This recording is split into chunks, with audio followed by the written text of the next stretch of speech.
अस्सलामुअलैकुम। City 5 TV के साथ मैं हूं जवेरिया नियाज। सबसे पहले हेडलाइंस।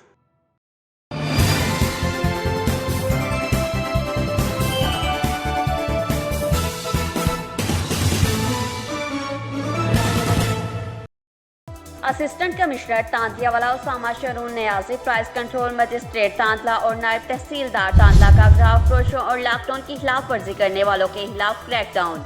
हुकूमती अहकाम की खिलाफ वर्जी करने पर भारी जुर्माने किए। खबरों से बाखबर रहने के लिए हमारा पेज जरूर लाइक करें। जवेरिया नियाज को दीजिए इजाजत। अल्लाह निगहबान।